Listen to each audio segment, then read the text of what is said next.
There's always something going on in New York City, whether it is a weekly flea market, a farmer's market, a street fair, a full-time food hall, or a seasonal festival. Some are focused on food, some on antiques, some on handmade goods, some on vintage. But there are plenty of opportunities to get your market fix. What was previously the Nabisco complex from 1890 until it moved in 1958, the Chelsea Market Hall retains many of the original features from its former life.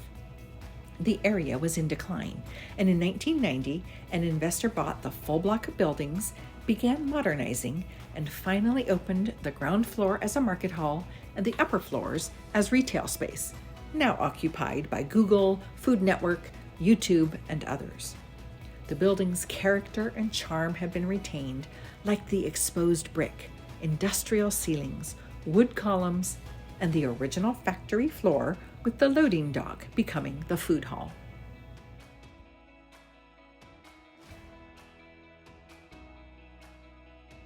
Offering a mix of clothing, gift, accessories, and home decor shopping, an artisan flea market, raw vegetables, fruit, and meat vendors, it's an eclectic jumble of choices. A historical fun fact, the Oreo cookie was actually invented here in 1913, proving that the Chelsea Market Hall is a testament to how New York City can reshape and reinvent itself while still preserving its past.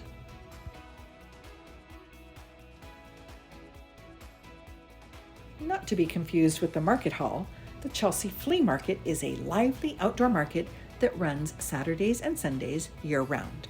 This was my favorite market for antiques, vintage finds, and quirky odds and ends, with a stable array of vendors who know their stuff and treasures that ranged from very low-end to pricey collectibles. Okay, welcome to the Chelsea Flea, and thank you for shopping here. And I hope you had a wonderful time. I bought a couple of trinkets from Margaret and overall enjoyed the hunt of carefully digging through piles of costume jewelry, as I'm always on the lookout for what I can take apart and make into something else. Held in a church parking lot, it's not a huge market, but there are some finds to be had.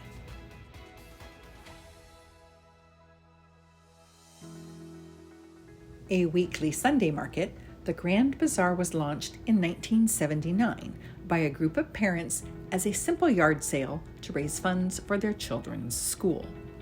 Now the oldest flea market in the city, it has morphed into a curated space for emerging artisans, food entrepreneurs, vintage dealers, and antique collectors, showcasing one-of-a-kind, rare, and limited edition goods. While wandering around, I met Miriam Eberhardt and fell in love with her colorful paintings, knowing they would look fantastic on my recently painted black walls. The downside to this market is there are no public restrooms anywhere, so plan ahead.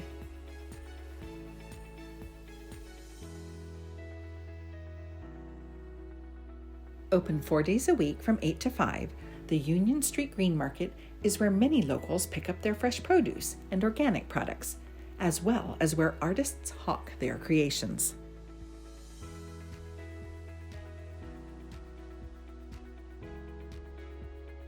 So this is the Union Street Green Market, and this area in here is all like art and handmade things, jewelry, just scarves, all kinds of fun things. And then we're going to get to the organic and like farmers market just down the way.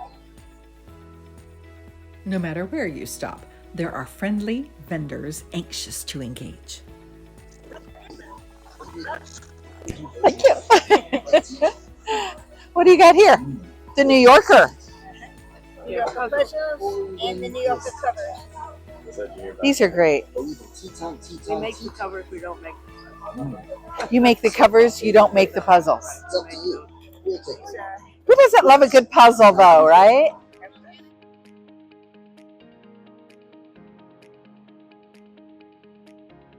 Lady after my own heart. Oh, really? Are you a world traveler too?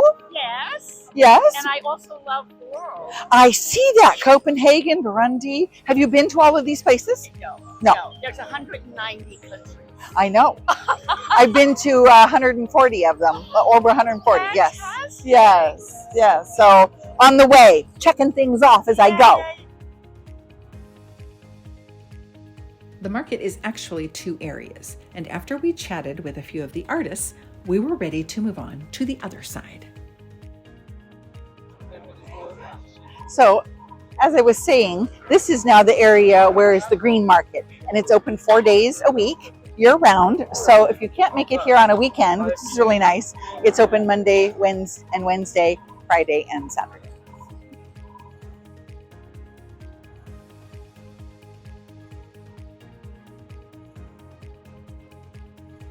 Since I assemble rather than cook, I don't spend much time perusing different varieties of fruits and vegetables, but I was amazed at the colors, sizes, and shapes of things I didn't recognize. But isn't that part of the fun?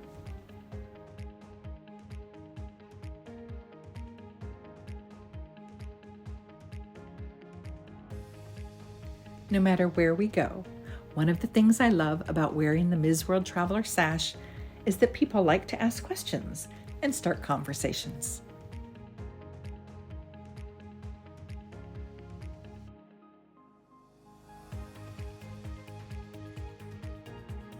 Being in New York City for a month afforded me the opportunity to make a weekly trek to the green market. My mission? Selecting sugar-free, gluten-free treats and cookies from Blaine at Off the Wheat. Oh, thank you. Appreciate it. Well, I look frightened next you to you. do not. Actually, your gloves match your sweater perfectly. And your nail polish. Well, exactly. Now, do you have the toffee cookies that are my favorite this time? You did have them last time, just not as many. How many would you like? Well, we'll do 12. Yeah. Yeah. Okay. Andrew, you're Thank Got you. it. Okay. Well, it's sure been nice seeing you all these times. Thank you so How much. you do when you're back? You know, I don't know, but now I feel comfortable. You know, it's because I've been here a month, and I feel comfortable knowing where things are, where I'd like to go shop, and you know, that kind of thing. So it makes more sense to come back regularly, Okay. doesn't it? Okay. Thank you. Oh, Good to thank see you. Nice to Appreciate meet it. you. With a lovely, tranquil, shaded park right in the middle of the market, it was a great place to grab our goodies, sit outside under a canopy of greenery, watch the squirrels running up and down the tree trunks, and enjoy a respite. Street fairs are relatively common, and I visited several while I was in town. With the traffic blocked off, the food booths cooked up a storm, filling the air with incredible aromas nearly impossible to resist. There are typically no seats provided, so they are strictly takeaway or eat as you go, but the reasonable prices make up for it.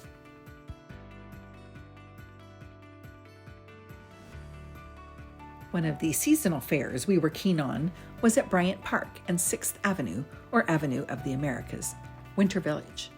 Sturdy glass booths were set up around the perimeter, while what would have been the lawn space was converted into an ice skating rink. Quite extensive, the selection of holiday gift shopping was excellent, in addition to the eateries, music to enjoy, and plenty of entertaining people watching.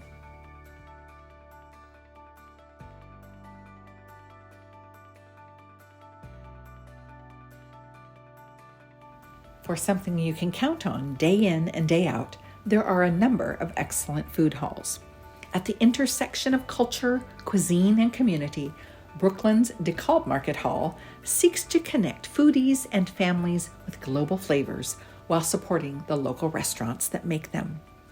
Located in the basement of City Point Tower, there are 40 food vendors to tempt you, including some purple ube ice cream that Gia said was delicious.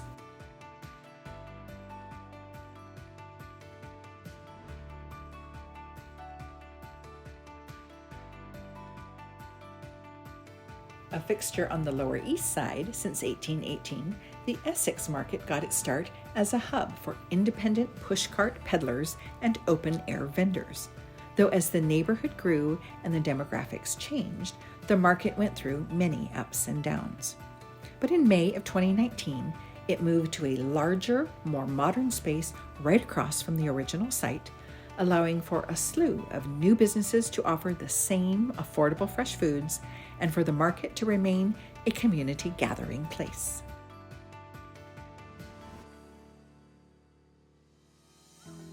Did you see how easy it is to find a market in New York City, no matter what kind interests you?